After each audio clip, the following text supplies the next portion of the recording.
आपण आलेलो आहोत भांडूप या ठिकाणी आणि भांडूप या ठिकाणी आज सारथी फाउंडेशनला 10 वर्ष पूर्ण झालेले आहेत आणि झाल्या निमित्ताने आज तो सोहळा या ठिकाणी साजरा होत आहे। तर या सर्व कार्यक्रमाचे अध्यक्ष सारथी फाउंडेशनचे अध्यक्ष अशोकजी जंगले साहेब यांची आपण थोडक्यात मुलाखत घेऊया। सर, आपल्याला हे सारथी फाउंडेशन स्थापन करून 10 वर्ष झाली, परंतु हा जे समाजासाठी आपण जे कार्य करताय ते गेली 42 वर्षापासून करताय। तुम्ही या समाजासाठी अहोरात्र धडपड करताय, तर त्याबद्दल थोडक्यात समाजाला तुम्ही काय सांगाल सर? समाजाला मी एवढं सांगेन, जागृत राहा आणि तुम्हाला तुमच्या ज्या आणि एक अद्ययावत असं ऍडव्हान्स जे शिक्षण जे आहे ते तुमच्या मुलांना मिळालं पाहिजे। त्यासाठी जर तुम्ही जागृत नाही राहिलात तर तुम्हाला या गोष्टी एखादी आमच्यासारखी संस्था येऊन करेपर्यंत बराच काळ निघून गेलेला असतो आणि त्यामुळे एखादी पिढी 2 पिढ्या जवळजवळ आपल्या बाद होतात। बरोबर, त्यामुळे तुम्ही जागृत राहा आणि ह्या सुविधा तुम्ही लवकरात लवकर तुमच्यापर्यंत कशा आणता येतील ते तेवढं बघा।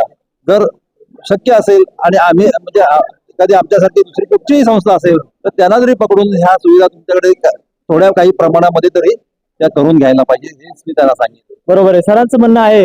बघा, सरांच्या आयुष्यामध्ये खूप संकट आलेत की नसेल कोणी संगतीला जरी चालायचे तुला एकटेच आहे, अपयश तुझे भय असून यशासाठी लागलेली ठेच आहे।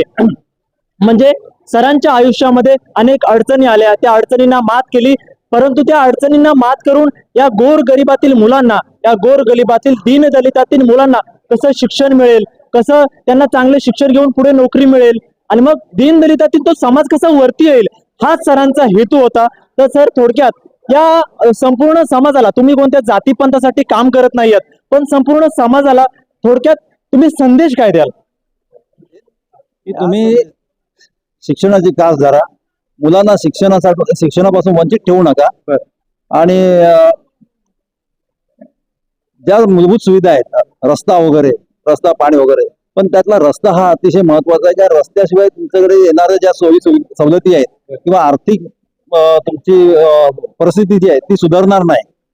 त्यामुळे तुम्ही जागृत राहणं हे गरजेचं आहे आणि तुमच्या पिढीला चांगल्यात चांगलं शिक्षण द्यायला पाहिजे।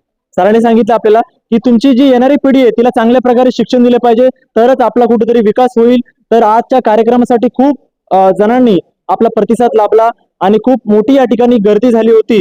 तर पुढील वाटचालीसाठी सर तुम्हाला आमच्या चॅनल कडून खूप खूप शुभेच्छा। असंच आपण समाजाप्रती कार्य करत राहू आणि सरांमार्फतच अनेक कार्यकर्ते, समाजासाठी कार्यकर्ते घडत आहेत, जे समाजाला उच्च पातळीवर नेत आहेत, दीनदलितातील मुलांना चांगल्या प्रकारचं शिक्षण देत आहेत। तर मी पुन्हा एकदा सरांना शुभेच्छा देतो आणि इथं थांबतो। मी संतोष भाबळेंसह संस्कृती न्यूज, पोलादपूर। धन्यवाद।